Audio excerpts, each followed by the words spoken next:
Uh, Hello again. My name is Eng Joe Lugemwa.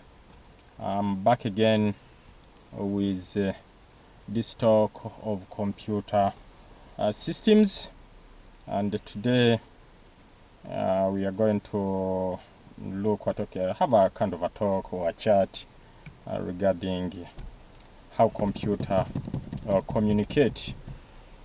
And so, of course, by communication, we mean how you can pass through data from one computer to another. Just in case you have more than one computer, how would you pass over kind of message or data from one computer to another? So, and today, that's what we're gonna kind of concentrate.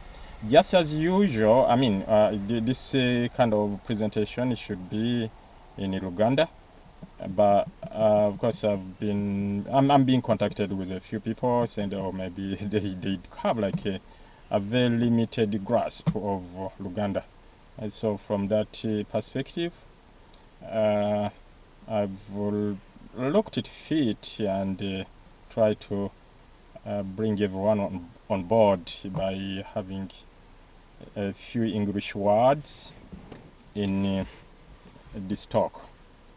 So olwaleero tugenda kwogera ku computer engeri gye zeeweerezaamu obubaka senga kifo kye tuyita networks mu computer science.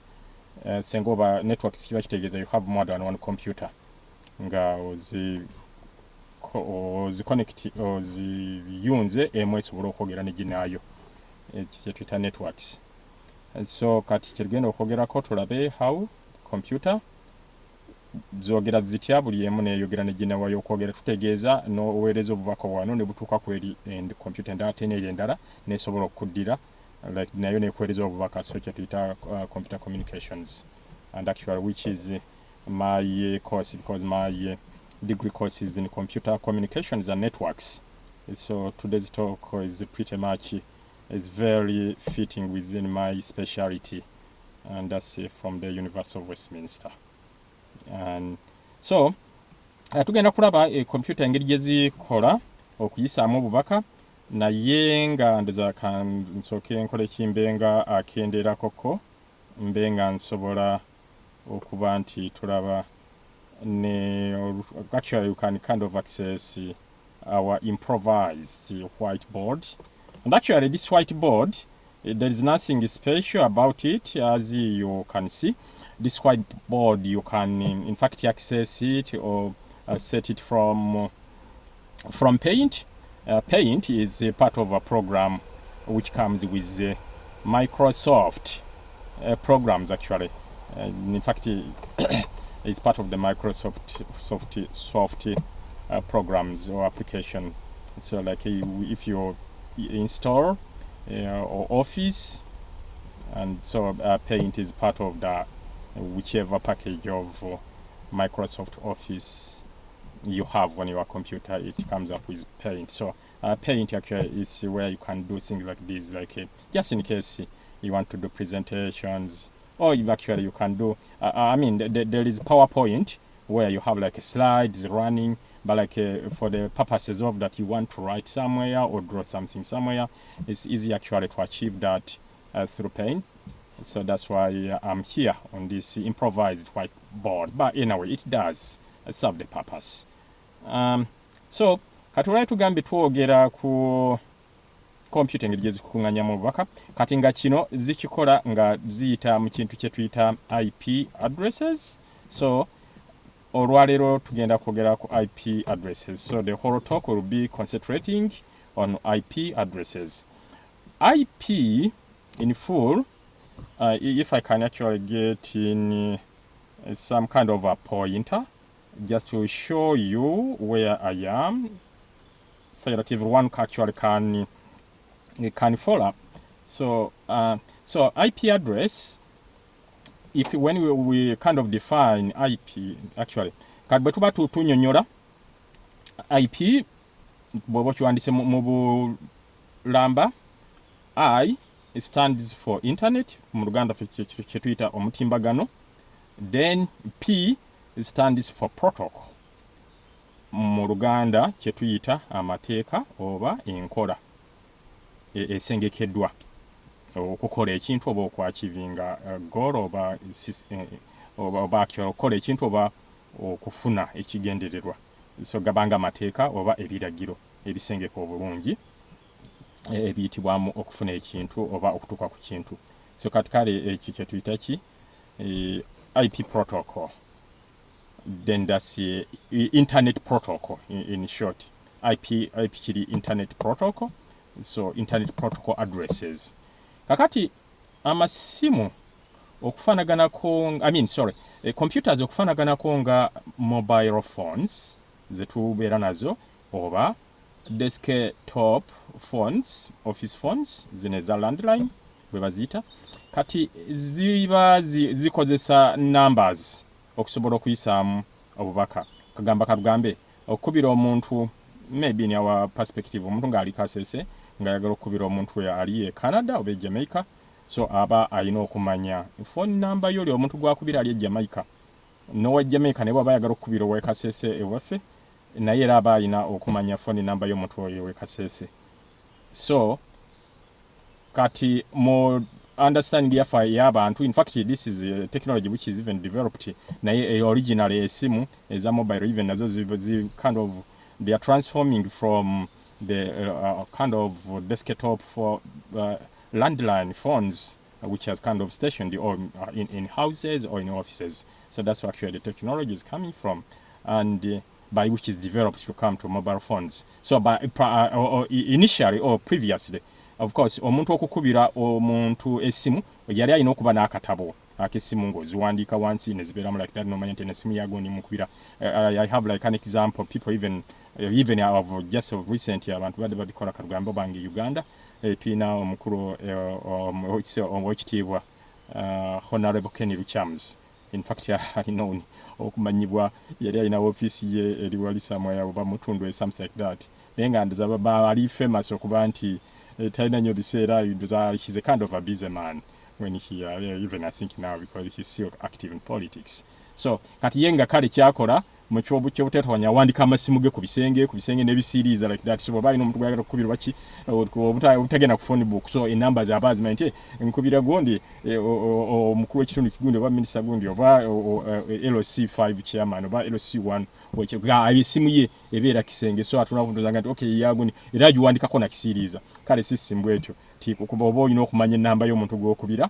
Abadde example nungi kuba ye atise ali famous era abakimanyi nti he's kind of a carefree man. So kati from that kind of perspective, so ne computers zikozesa a mechanism eringa eyo. Kati gamba computer emu okuyisamu oba kugenda ku muntu omulala naye yino okuba ne namba eyo. Kati fe mu computer language mu masimu tuzita telephone numbers, kakati mu computer language tuzita IP, internet protocol addresses. So ogamba ngera bukalugamba singo bokikope alinze ku house numbers nti okufuna address y'omuntu ino okumanya namba ye nti eri 5 ku luguudo gundi 8 ku luguudo gundi bwe bityo. Kati so ne IPs ne kind of ne computers nazo ziyisaamu obubaka nga zikozesa system eyo ya IP addresses. IP addresses ezo zirimu form of zirimu of course numbers nga bwe muziraba wano.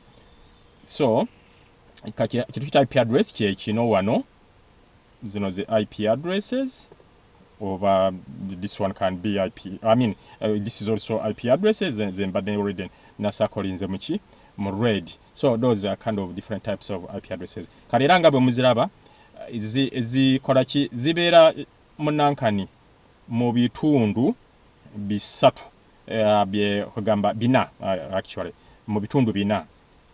Mu luzungu ze mu computer language tukiyita octets. They kind of they are presented in 4 octets.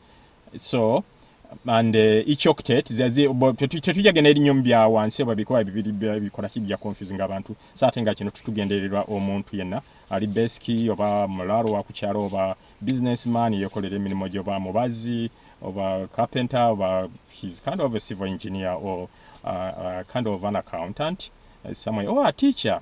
whether is a primary or a university professor who is not into this as a professional. I mean, kind of, this is not the specialty of everyone, but anyone would want to know that actually that's the background from where we are coming to try to explain these things really in not like in a very technical approach, but just in a basic kind of approach where any kind of an average a person can grasp and understand.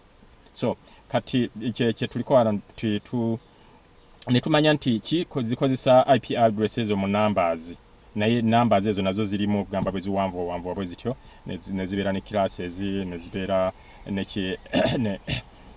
ne private or public IP address bwe bityo naye kati actually kibayita bits ngeri betuziwanika netuzipresentinga naye nga kale omuntu yokutegeera basic no kind of a beginners kind of dummies approach.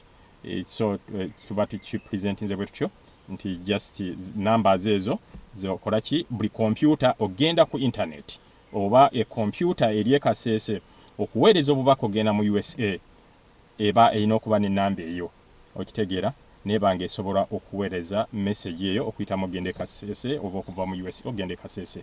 So bwe kityo, so the numbers ezo tuyise IP address mu computer language zino nankani kind of ebitundutundu ebyo oba ebiwayo ebyo ebina tubiyita octets. So zibeera ne kind of 4 octets kati.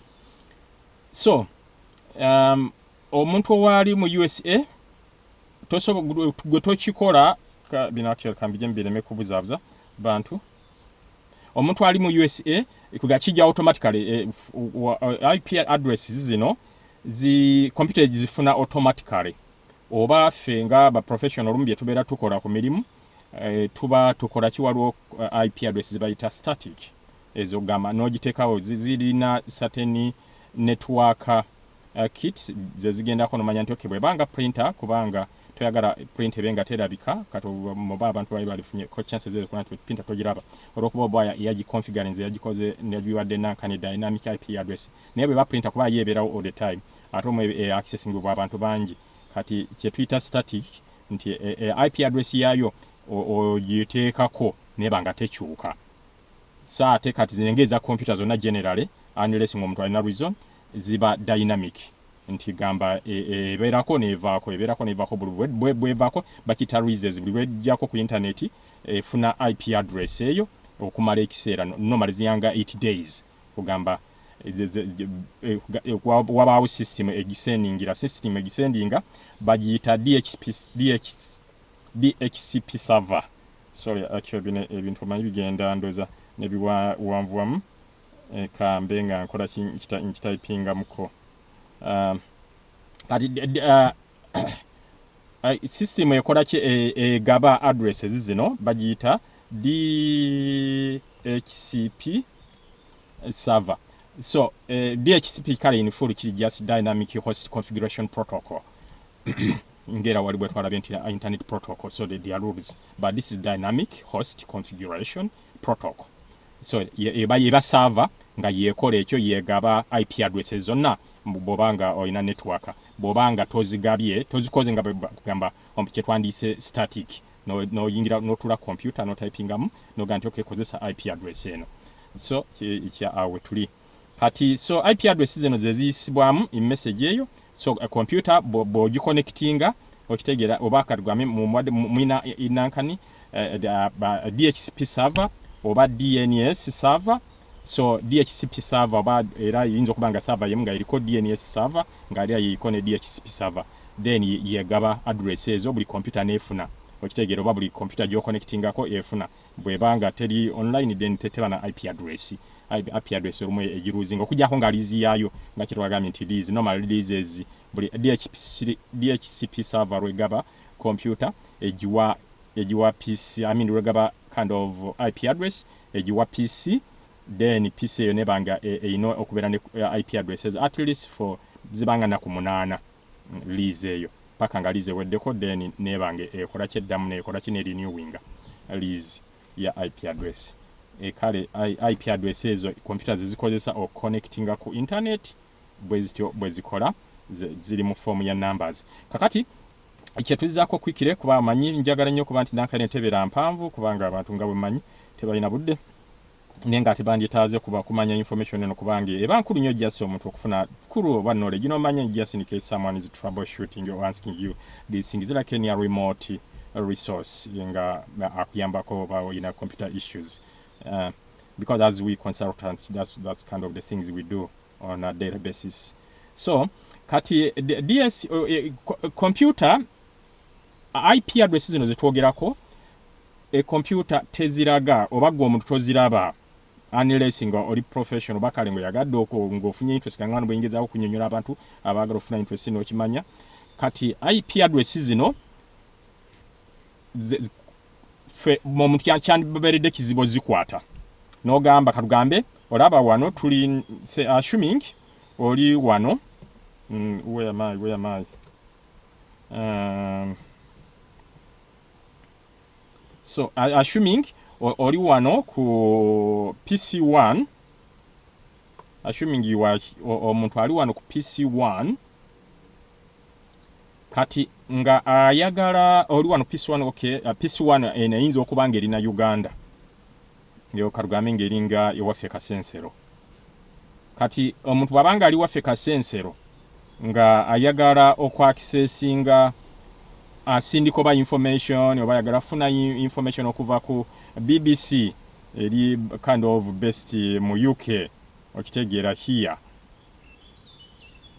kiba kitegeeza ye omuntu wa bulijjo of course abantu ba bulijjo fena tosobola kugenda nnyo n'ogamba nti okay IP address ya BBC nti eriki eri 10.10.1.2 I mean kiba kikizibwala nnyo omuntu okukwata nti eri 10 katonyeze 10 katonyeze 10 katonyeze emu katonyeze 2 so kiba kyandibadde kizibu naye kaakati bo abakugoba badesigninga computers oba ne software bakikola whereby ne tukiza ku domain name kati kino kyolaba wano kati eno ye BBC ye server yayo kati server eyo eya BBC bagiwa erinnya lino erya www.bbc.com kati in the form of domain name kati domain actually in the let me write it so that's the domain name so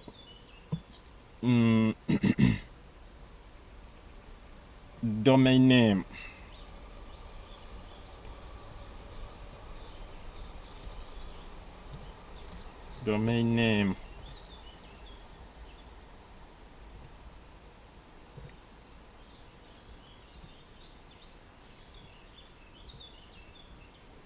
so kati really eno BBC kyolaba wano ebanga nankani www.bbc.com yebeera yeyo bagita domain name kakati erinnya eryo liba liri installed gye bayita we baliteekerako ba server bw'oteka mu www.bbc.com kiba kitegeeza oba onoonya domain name server y'aba BBC kati nga domain name server y'aba BBC yo lino erinnya terimanya yo nga computer oba even neno computer one ya domain name service okitegeera eyinza okuba eyayo local network katugambe eno network ye Kasese oba ewaffe katugambe ye Kasensero kati kyandibadde kitegeeza nti tosobola gwe kukwata namba nyukuta zino ziba nyingi so kyetukola tukikola in the form of a domain name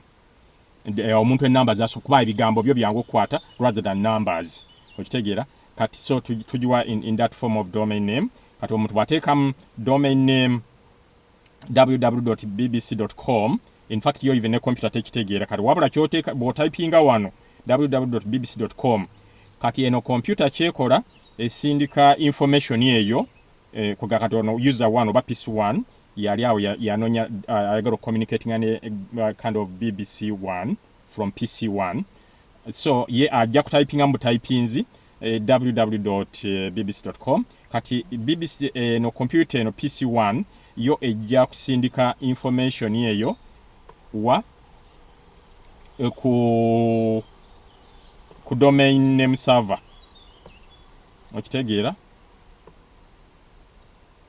That's information 1. So ye request ejja kubanga 1 katugambe ye request 1 kati then bwanasindika request 1 nga yagala bbc.com then bbc.com yo teyina tejja kuba nekyo naye zino zibanga kind of servers oba routers kati server eno ebeera nekibayita routing table muyo. Routing table mwe mugenda all information IP nezi corresponding ne kind of domain names bwe bityo kibayita routing table. Kati yo server kyeba eyina ekebera mu routing table yayo okitegeera nebuuza nti okay www.bbc.com what does it equal in the form of those IP address. Kati nezuula nti okay www.bbc.com yenkanankana 10 katonyeze 10 katonyeze 1 katonyeze 2.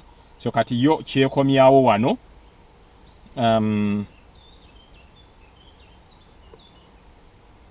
kyekomyawo wano ekomyawo that. So if it gives like actually tuzita queries, because this is actually 1 is a query, then 2 is a response or a reply, echo response or reply.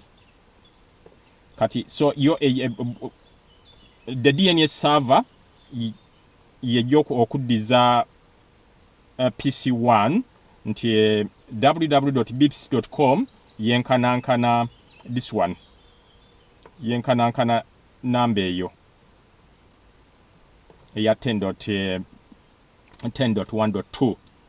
So then PC okay again okay the bbc.bbc1 then a packaging information eyo eriko egisindikire back to the server okitegeera bazito ba head over packets and then with the header packet eraga nti ekola ki information eyo egenda ku destined to that computer www.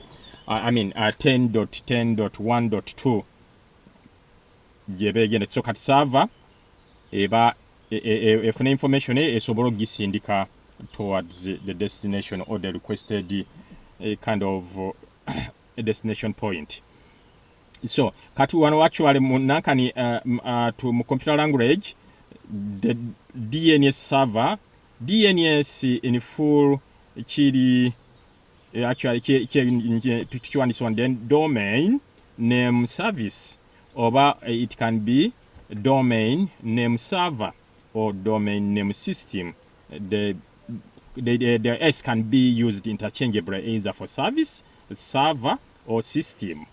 So your domain name system or server chekola it's just to map IP addresses more computer language tukiyita mapping IP addresses to domain names then omuntu n'alyoka akola ki afuna information to the other point. So basically that's how actually computers communicate from one place to another or from one computer to another computer. So tugambye zino IP addresses za mirundi ebiri. Waliwo ze bayita public IP addresses bino kamere bimbijja confusing abantu. Waliwo ze bayita public IP addresses. Kati public IP addresses shift. These are public IP addresses, you know.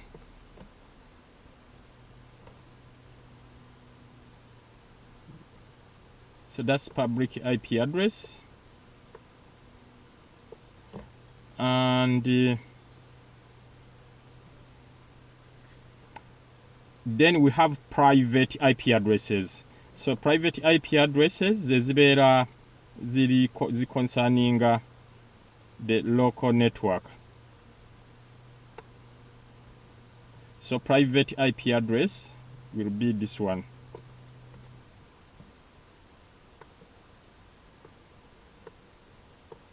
So it's that. So the private IP addresses tuga nti IP addresses zibera the number computers ezikozesa okuyisaamu obubaka. So and that number ezo computers zikozesa okusindika obubaka oba okufuna obubaka oba data ng'omuntu bwandipigame mu lunyanyimbe.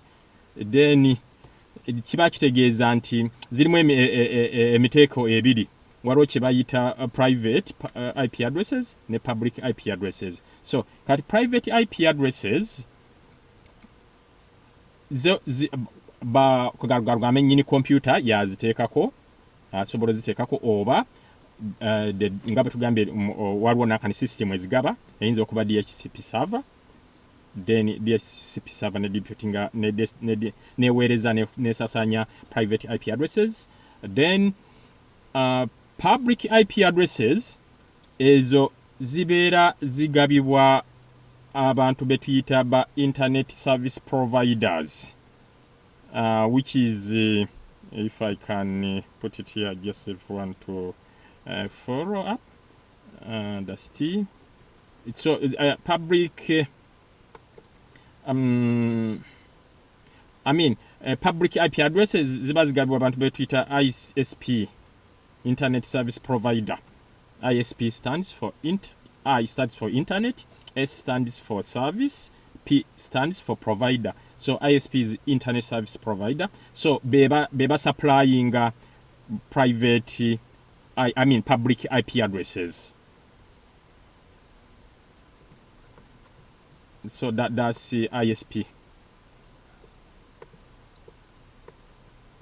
So ISP is a company karugambe yinza okuba in the case of Uganda yinza okuba MTN ba masimu era bakoragana internet bayinza okuba ba post office betuyita nankani ba service providers. So be bakuwa private public IP address. So the public IP address yo ebeera karugambe nga bwandibadde ina internet yawaka yandibadde egendanga ku modem oba yandibadde ebeeranga router oba kind of SDR kind of modems okutegera nga abantu zibakozesa just to go out of your home network or to your service provider. So kati zino public IP addresses so zozi limited era ziba kind of company yejikuwa kati bwe mbanga mikarugambe olaba kitongole nga oba Centenary Bank Uganda wandibadde olanti kiba kina IP address emu eri public, then mu kitongole munda ekitongole computer zabe ziri munda ze bayita local network. So ezo ziba zina lots of private IP addresses ne bobera 10 ne bobera oborukaga zona naye nga bo nga Centenary Bank babera ne public IP address emu unless nga bayina reason obanga bakoze karugambe kye twayogerako kye bayita gundi ani what is them nga bakoze VPN virtual private network olwo bawetaaga IP address eyaki eri public eyokubiri naye nga generalize na company whatever however big it is unless they have a reason olwokuba zino ziri in scarcity and actually zisasulirwa era one of the subscription gyosasula buli mwezi eriko okuservicinga nankani nambe eyo giwalizinga nga yowa public IP address kuba ziri limited and what it implies actually kyekitegeeza nti tezifaanagana the world over. Buli emu ebeera independent tosobola kusanga nga yeri South Africa tenogisanga ne Jamaica. So eye Jamaica ebeera yokka toteddibwamu the world over. Naye zino private zo osobola giddamu zo zisobola okufaanagana nga computer zaayo eziri Jamaica olwokuba zo ziri intano. Naye gwano woofulumira public IP address ebeera woofulumira from your network. So gye bayita router. Okitegeera connecting to the internet. Connecting a computer za mobile ina computer 10 oba 5. So naye ku server eba connecting to the internet but bazita kind of proxy server over web server. So we wabera kind of public IP address then nesobola bakolaki obafulumia out of your network. So quickly that's the point here tugezezaako kolaki. So era ne BBC naye ejja kubange ina public IP address strictly one. Then naye computers zabwe munda zisobera okubeera ne lots of maybe thousands of private IP addresses. So kuba your public IP address ate bagisasuli ate sente zitera kuba nyingi with public IP address payment. So information eyo bwaba ogikola kyo ogisindise from sindika query in brief, then in information egenda wano kweno the DNA server nekomyawo number ya BBC okitegera, then BBC your number in computer PC1, then kwesobola okusindika information neba nga ejiwereza ku BBC computer naye nga yo computer language zote zimanyi, even neno temanyi kitegeeza yo ekimapping ekikwetinga bikwetinzi nemanya nti ekitegeeza kino. Computer zo zikozesa numbers, and actually even not numbers in this form, even ne numbers ezikozesa computer either ziri A, B, C, whatever, oba 1 and 0, 1 and 0, 1 and 0 like that. So nebyo tubyana kulala kubanga biba biwavu. So kati omuntu okumanya IP address ye ekiba simple, karugambe senga IP address kitegeeza nti oina mobile phone kasebera smartphone, kiba kitegeeza automatically be ina IP address. Anything gwa macho connecting ku internet nofuna data oba no sindika email oba no raba no browsing oba no kola internet shopping, there is no doubt how for you to achieve that communication flow of information to and flow is through IP address. So kati oba simu oba a kind of camera, surveillance camera, eba ina IP address nga osobola okola kyo kuli ku office, then osobola okuloginga into your surveillance camera at home, then osobola okulaba nti okay, what's going on at my home, no bango osobola okulaba the whole environment here at your premises. So kale ekyo ati achievingibwa through IP address. Ati omuntu baba alina smartphone oba kind of a laptop oba computer. With smartphone it can come out different, but with laptops or computers what you do ngenda ku improvising one, just thinking in a keyboard one. Let me come out of that. So ngenda ku keyboard yeyo. So okulaba nankani yeriki IP address yeriki ogenda, assuming that's the keyboard, anyway, this is actually a screen keyboard because all these things are kind of are fed, I mean inbuilt in the system in Microsoft Office. That's why it's a superb operating system. So that's a screen keyboard, which is equivalent to what you have on the laptop or on your desk. So for you to see, actually okulaba nankani IP address yo ogira ki, ogenda wano ku Windows key, gye bayita Windows key. You click on Windows key. Kati Windows key bw'ogikilikinga oba ogikilikinga ku screen oba ogikilikinga ku keypad, then no typingamu ekigambo bino just bisatu enyukuta satu zino enyukuta satu CMD. Kati bwo typingamu ekyo kekano katukateeke wansi kabenga tukakola ki, teka ko to obstructinga isenga tukateekanga around there. So kati bwo typingamu those a few words, then this is actually CKM muntu gamba wa bulijjo kyandibadde akola unless someone is so inquisitive to know, just for demonstration purposes how one would see one's IP address. And so this is normally for us when we are at work, in case you are troubleshooting network connection failure, so you are trying obogezaako kulaba kiki lwaki computer ntayisa data wa IP address eriko problems ki ebintu ebityo. Kati so o typing amu just typing amu ekigambo kimu IP config, ebigambo nga bibiri bisatu config and /all, something like that.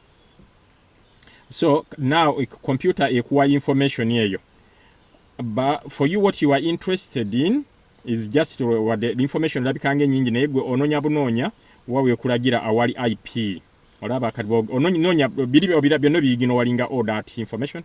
Can I just get an actual pointer which everyone can see? We can take one pointer buli muntu abenga asobola giraba. So ogenda bugenzi ku pointer nononya bunonya wolabye IP kwa kyoba oyagala okumanya IP address kati IP eno address that one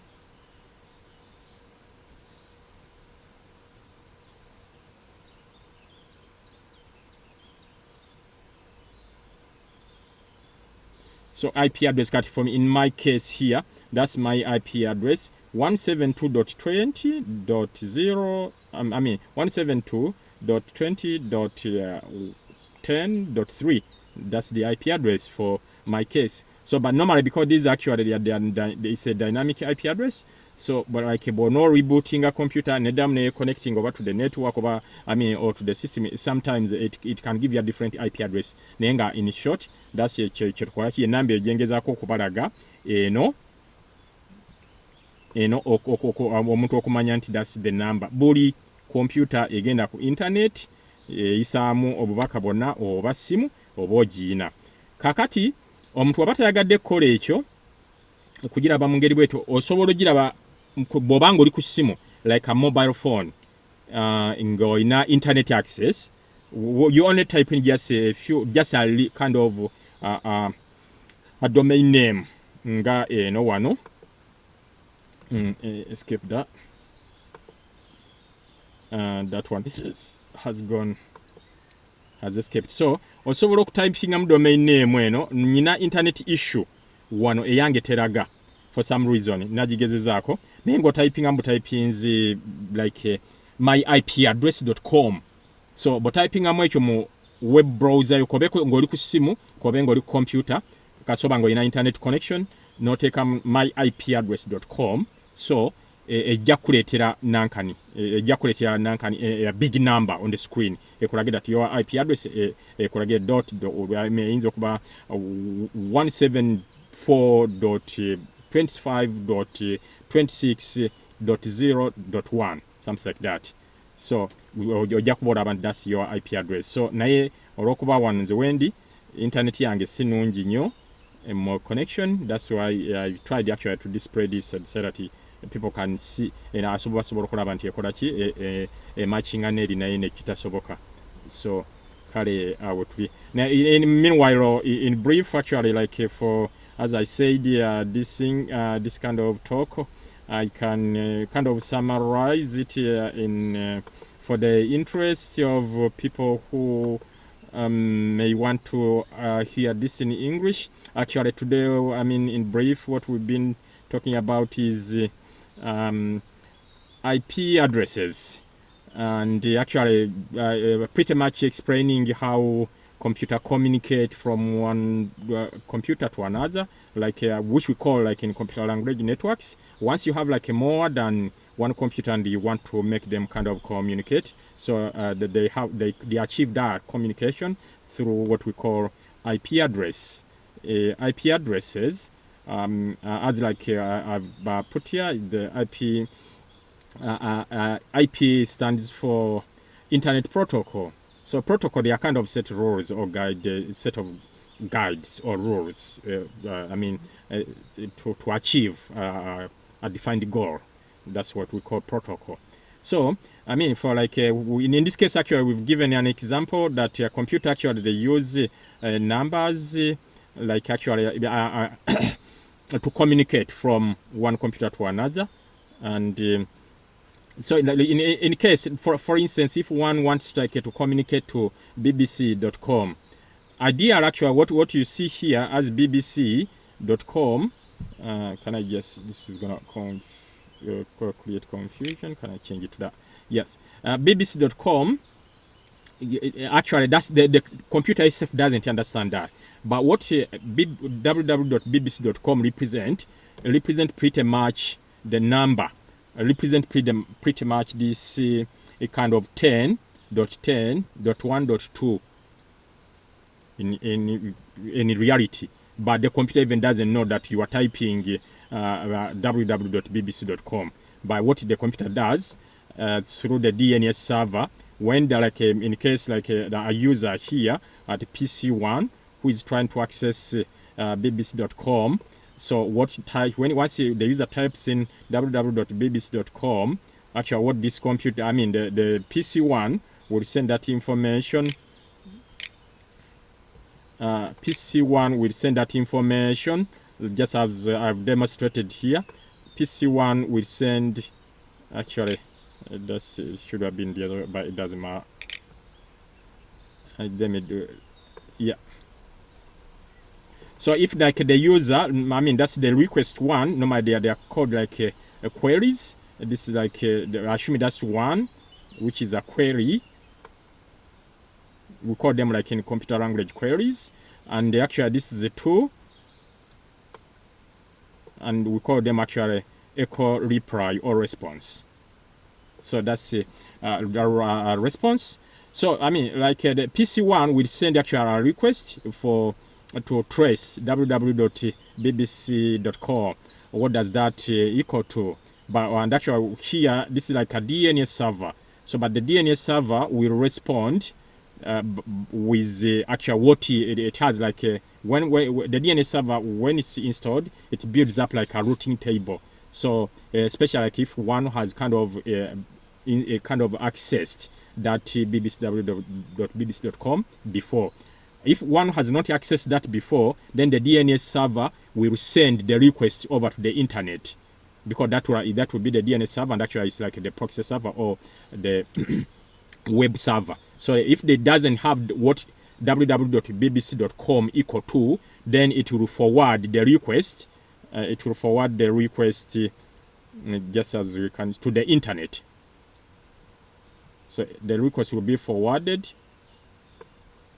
to the internet, just in case there is no kind of information in the routing table built regarding www.bbc.com. And then from the internet, because the internet is comprised of a multiple of routers. So through all those multiple routers, someone on the internet would have ever accessed the www.bbc.com. And then actually the routers in there, they will check in their routing table and actually trace what www.bbc.com is equivalent to in form of IP addresses, I mean in the numbers. So the router from the internet will then respond to the domain name server, which you send that request online, that www.bbc.com is equivalent to 10.10.1.2. Then that request comes back to the server, to the DNS server, and then the DNS server sends that information to the computer that requested it, and that's PC1. So once PC1 gets that information that okay, www.bbc.com is equivalent to 10.10.1.2, then the computer packages start sending packets or data in the form of packets. Data actually is when we send data, it is broken down in what we call packets. So the data is sent in form of multiple packets with a header which is attached. That data is heading to not www, but this time to an IP address which is 10.10.1, and which is the BBC, and then that packet goes through all the way until it gets to what? To the bbc.com, to the BBC kind of website or kind of web server. So the DNS, we've just kind of said, is kind of info is the domain name system, domain names or domain name system or domain name server or domain name service. So those words, the S can be used interchangeably. So but prior to that, normally like any computer which is kind of connected to the network receives its IP address through a DHCP, what we call the DHCP.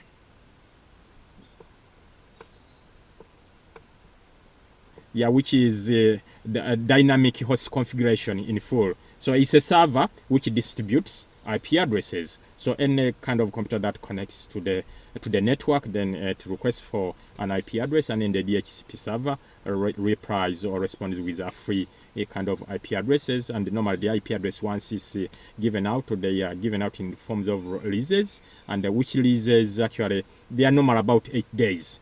So the computer is free to use that lease or IP address for about 8 days. And actually, we've just said IP addresses, they are classified in 2 categories. We have public IP addresses, which is actually the IP address which helps you to come out of your local area network. Local area network is, the entirety of all this, kind of like your local computers. I've given like an example. This can be like Centenary Bank in Uganda. So it can have a multiple of PCs in their local area network. And actually, with the public IP addresses, they are given or supplied or distributed by, if I can write there, Dusty. So the public IP addresses are distributed by ISP, something which we call ISP. It stands for Internet Service Provider. So the ISP is the Internet Service Provider. So in full. So actually, the public IP addresses, they are in scarcity, and they are distributed by that organization. The service provider. The service provider can be like in the case of UK, it can be BT, or in the case of Uganda, it can be Uganda Telecom, or MTN, or kind of any other kind of mobile phone service. So they distribute those internet service.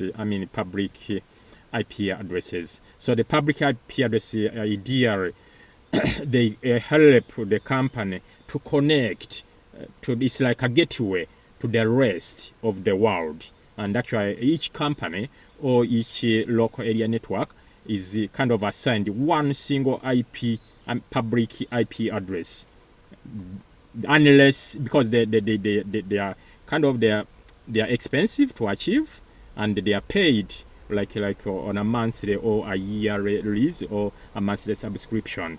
So that's why they are not kind of readily available. They are kind of distributed and they are controlled. So because actually why is it so that they are in scarcity, and actually each IP address has to be unique the world over. They are not repeated anymore. Now you can imagine how many networks are kind of connecting onto the World Wide Web. So that's where we're coming from. But in the case of private IP addresses, the private IP addresses those can be repeated all around the world anyway, because those are just concerned with the internal connection of the computers. So they are confined within a company's kind of network. So the private IP address, maybe in the case of Uganda, you can find that kind of multi-choice. A company can have the same internal private IP addresses, the same as like a Centenary Bank. It doesn't matter because they don't go out of their network. To create like a address conflict or IP conflict, because they are confined within. But even then, with the private IP addresses, you can't repeat them within the same network. Each IP address has to be unique from each other computer, because once you do that, then of course you get like a IP address conflict. So that's today's talk in brief. If anyone is, for those who are kind of interested, for me to have this kind of explained in Uganda, and actually just I will finish with, explained in English rather than Uganda, but I will finish with saying, of course, we have, in addition to that, we have static and dynamic IP address. The static IP addresses, they're the IP addresses which you don't change. You configure them and then they go on that kind of network kit permanently. It doesn't change like when you switch the computer back on.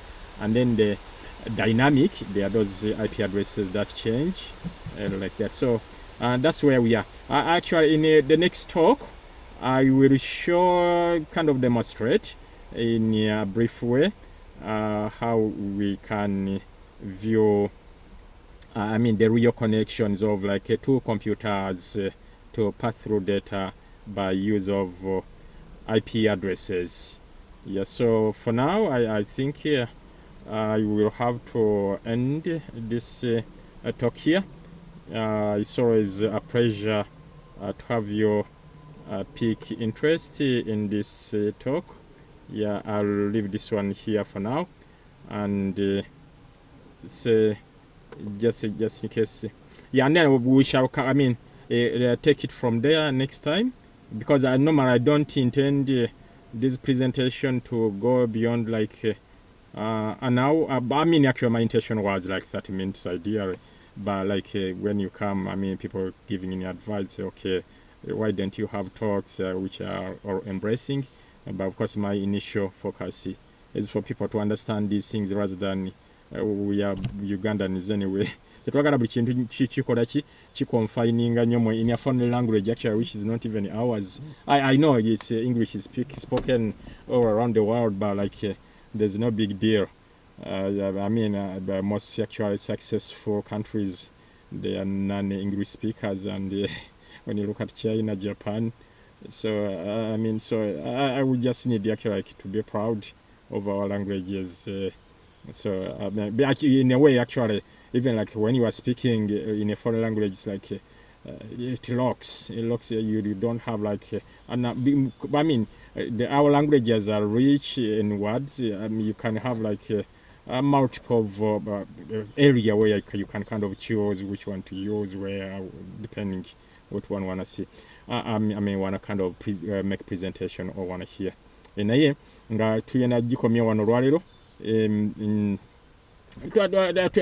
ebyokuyigako bingi courses zino. It's not a course because I'm not really trying to teach anyone to become like a computer genius or a computer wizard, naye tugezaako just omuntu abeere nga alina basic knowledge ku bino ebintu, kubanga ndoza nga gye tugenda maaso obolaba computer engeri gye zisaasaanyeemu ojja kwesanga nti ne ku byalo oba ku petrol station olina okunyigamuko numbers eziri computerized. Kale abantu batukola ki, twetaaga okukola ki okufuna ku computer knowledge eyo, and of course eyo ensi gyekola ki gyetambulira. Era kati mu kiseera kino kiraga nga okumanya computer zifikiryanga ekiri abantu kyebalaba ekyobuyivu oba ekyokuyiga, naye nga ndoza gye bunajja computers zijja kuba to the level of watches. Kuba kati when you look at watches, kumpi buli muntu asibe essaawa, and maybe before essaawa yali abantu oba abali land nga buli muntu nti yandisobodde akuaffording essaawa, naye nga I think that's where we are from, because actually even my introduction gye nagamba computers it used to be one in a room of kind of like a big room of maybe 4 meters to 3 meters. That a big room could occupy just a single computer, and that's why they used to be called the computer room, which is still into our vocabulary today. But it used to be a computer room because it used to just occupy just one single room. And actually, a big corporation like maybe MTN in Uganda, it could have just a single computer, and actually one person takes in the data, processes it, and then brings it back and distributes it back to the kind of secretaries or any other staff who may need to share that data. And kale byeje tuva naye nga kirungi nnyo okuba abapikinze interest, so tujja kuba tufuna obudde ne twogera bwe tuba olumu tusoddemu akapolitics akatente nnyo mu politics, naye just olumu okugezaako okuwabula abantu bano abali mu Buganda nga lwotoko gye nalabye ey'omuntu akkiriza nti mugwira naye nga ate agezaako okuwa ebiragiro oba oli munarwanda kati owootya kina nange of course I've lived in Rwanda anyway, I know, naye it is a shame nti nyinza ogenda e Rwanda nembaga nti kino mukikola we muti ng'oli muna, no, it is a shame and a joke. Nalabye muvubuka simanyi ye gasumba wakaku bobo kirizo limona Rwanda then tosobola kuwanti bwadde baku acceptinze muganda naffe n'abaganda tuli buli wamu tuli eggulu tuli mu bakyoli ki naye tosobola genda ng'oli muganda ogende kyoli then obaweriyo amateeka nti kabaka mwa no gw'otunula butunuzi n'olaba ate tosobola even criticizinga kabaka w'abakyoli kale he's a joker so boboga ntoli yes however years however long you stay mo area you've got no moral authority oganti osobola okukola ki abantu obaga nti kino kimanyi no even nenengeri wadde tuba kabaka wafu atunyiza oba gundi katikiro wafu atunyiza waliwo kugamba the level where we don't go to and tosobola muyisa maaso because and actually then from there nakilaiminga ekira mfanyo ku bwakabaka era njagala nnyo bwakabaka era kabaka musame kitibwa ne mu Bible bagamba you can't come to my father, that's Jesus, except through me. Then how will you access kabaka nga kind of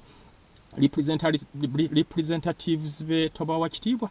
He's kind of a joke. Era namutundira okay no gamba ntimanyi obwakabaka baba kulamira bajjajja abosimaye bajje bawaga nti muwarampango obwakabaka n'ekigambo ky'ennyondo takitegeera kuba oluganda tusobola oba naffe abaganda no necessarily fena tuli mix up and whatever naye n'abaganda bennyini waliwo ebigambo byebatategeera kati gwogamba otya nti ovudde gy'ovudde oba kale gy'owava then n'ojja mu Buganda n'okulira n'oga nti omanyi oluganda olwo interpreting era onyonyola ebintu abantu babitegeere no gamba twagala nnyo okuwa oba abakyoli oba abakiga oba abanankole ebitundu byabwe ebitiibwa bwogendayo okitegeera kabe muganda ng'abadde ali ekabaale oba mu batooro n'okolerayo olugezigezi nkuwalampa kuba you don't have the moral authority and toyina tokkirizibwa okitegeera leka issues z'abali abatooro oba abanankole bazeemalire toyingiramu ebyo era ne babanga bakogereka ate nga even there is no mention of your name you don't really kuwalampa katikiro kale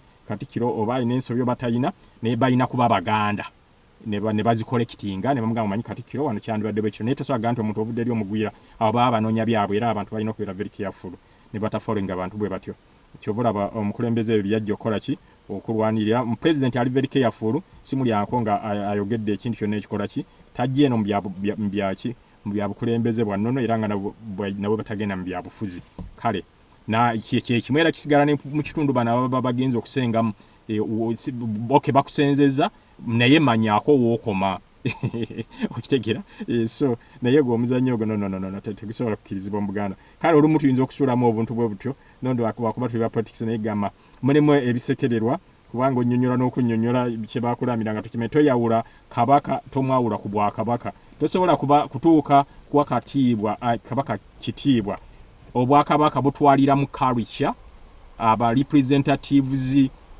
ba kabaka kati bali bazadde bwe kibakugamba toyisangamu obwakabaka bwa Buganda ekiti amaaso baba tebategeeza kabaka ye kandi gwolina okuwa ekitibwa bategeeza ne culture bategeeza ne ba representative abaami ba kabaka ab'okukitundu be bakola obwakabaka kaddeni bano tosobola babu kano bayisaamu amaaso nga nti nze kabaka yekka gwe mmanyi iwe joko kale mwewala babaddeko naye akatekali computer nanka naye jasobola omuntu kola n'okola ki noyisaamu kaako kale mbeere bulungi have a nice day bye